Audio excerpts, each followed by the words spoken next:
So yeah, Trisha kind of touched on this, but as our organizational goal, I always like to tell people it's really easy for me to say that we protect New Mexico's the 3 Ws, right? The wilderness, wildlife, and water. And it's easier to say that, but they're all really interconnected. Public lands have waterways; those are our valleys. They in turn feed our, the wildlife on the land. It's all an ecosystem that works together. So volunteering with us is really, very diverse and a mixed bag, depending on what our campaigns are, what our kind of general focuses are during the year. But we do have some constants and also specific water projects that I wanted to just mention to you all, as that's, a big focus of your group.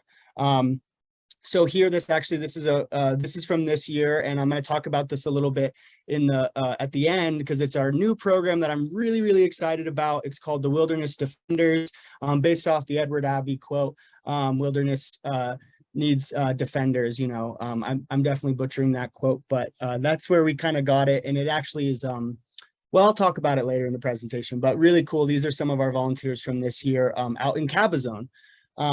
So just some kind of low-hanging fruit. This sounds kind of simple and easy, but one of the best ways we can get volunteers involved is tabling.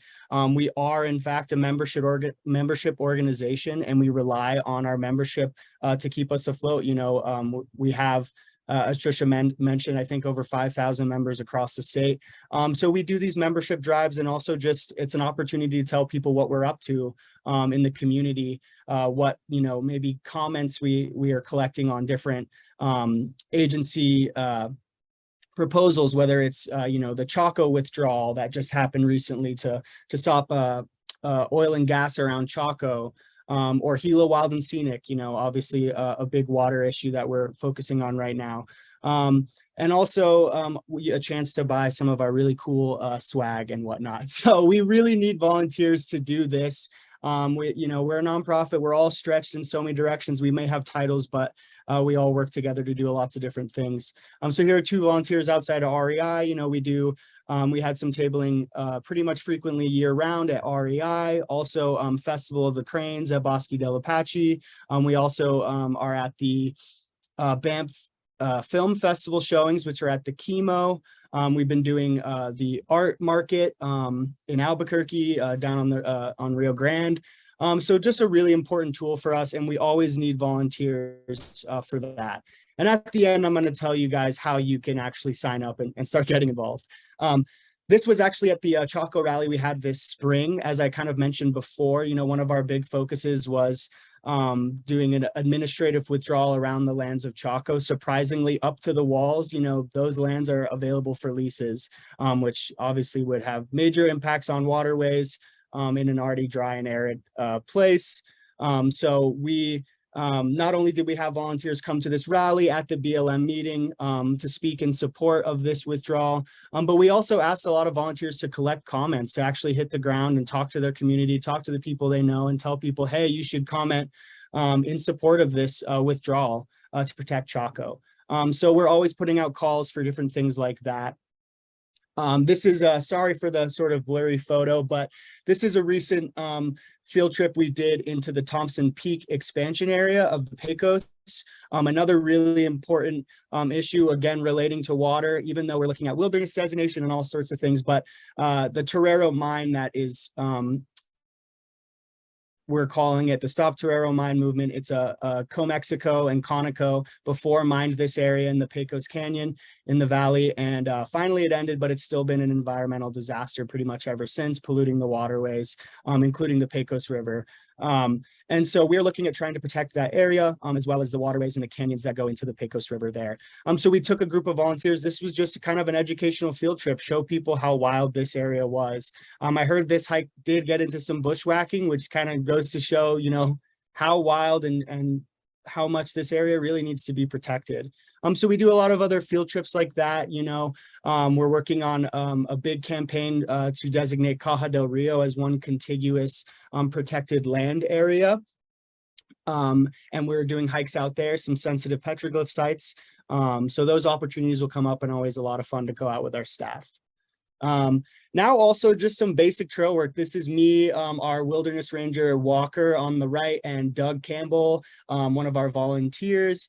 This is for kind of the more gung-ho people. This is us installing signs deep into the Apache Kid Wilderness, an area that has seen fire, and now, flooding. It's crazy to see the change in this wilderness, a truly wild area. But to also just, work along with the agencies and provide recreational uses so folks can actually visit these areas. So that was just this past weekend. I was in my tent in that storm. So if you're into that kind of thing, please come join me out in the wilderness. We always love folks joining us. It was a really fun project. This was in the Gila, actually in the Blue Range Wilderness, where we do a lot of our work to protect Mexican gray wolves.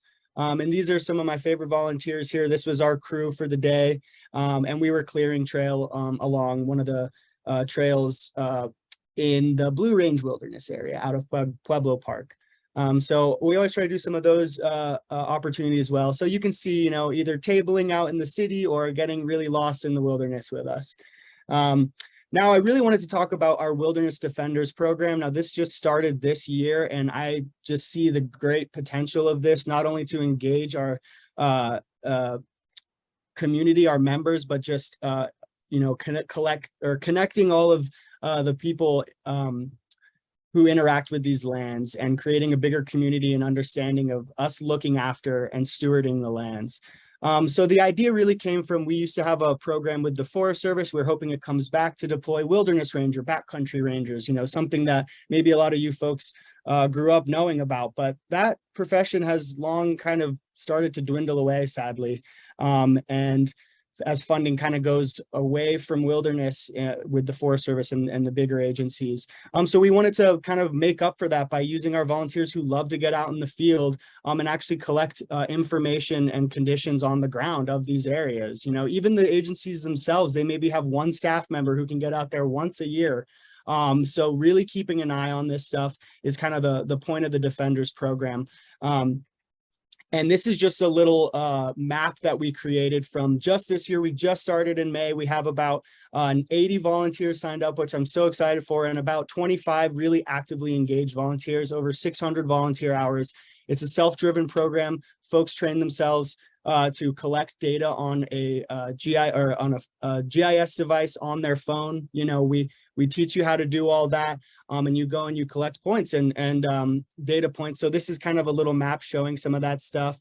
So this star would be a wilderness characteristic. So this is Cabazon. You can see the Cabazon volcanic plug, some just reasons to note that this area is really natural and really wild and why we should continue to protect it. Also, recreational issues. This is a signpost that's been broken. Maybe we should go out there and fix it. So it's kind of all informing a lot of our other volunteer projects. Another issue may be cattle damage, over cattle damage. We know cattle is allowed in wilderness, but if they're over damaging areas, it can really wreak havoc on riparian, river corridors, all that stuff. Any sort of other, mechanical or mechanized incursions, people driving vehicles up river corridors, obviously not good for our water either.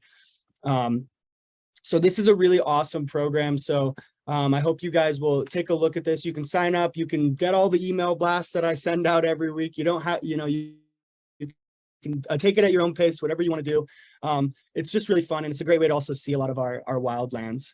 Now, something specific I wanted to just talk about and touch on, which was a really cool project we've had for the past 3 years. I think this will be the last year, was our Rio Chama Bug Science Project. And this was in collaboration with the Chama Flow Project, as well as the Bureau of Reclamation, the BLM, the Forest Service, to basically do before and after bug sample and water quality data along the Rio Chama Wild and Scenic River. As you guys might know, a lot of that river, although it's wild and scenic, it's being controlled by El Vado Dam and the flows that are being pushed out periodically. So actually the dam needed construction. So we took this, or these scientists got together and they took this as an opportunity to do some before and after data, baseline data, and then after the repairs were made to the dam. So basically all that, while they were making repairs to the dam, a more consistent, more natural flow was let through. So we could take conditions beforehand when it was more controlled and see how it is in a more natural state, to see how the bugs are doing, which, is the bottom of that trophic level in our ecosystems, in our river ecosystems. So a really cool project. We got to engage with a lot of students and basically any recreational boater. So if you're a boater and you like going down the Chama, you get a permit 1 year. They would talk to us. They'd get a bug kit. They'd go out. They'd collect samples of bugs. Really cool project, and we should have hopefully the data with that in the next. We'll see. Hopefully next year maybe. So I just wanted to touch on that project a little bit.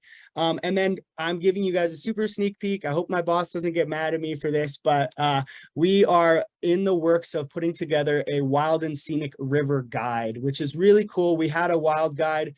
We've had this wild guide with our organization for some years now, talking about all the wilderness areas and all the wilderness study areas. And now we wanted to use it, make a wild and scenic, a river guide specific, a water specific guide, mostly as an advocacy tool to tell people why these areas need to be protected, why they need to be untouched, undeveloped, and a lot of history, also some hikes along the way, things you can do, ways you can enjoy these areas. So I don't know, I have no idea when this will come out, but just something that we're working on again to really bring water to the forefront of the issues that we're focusing on.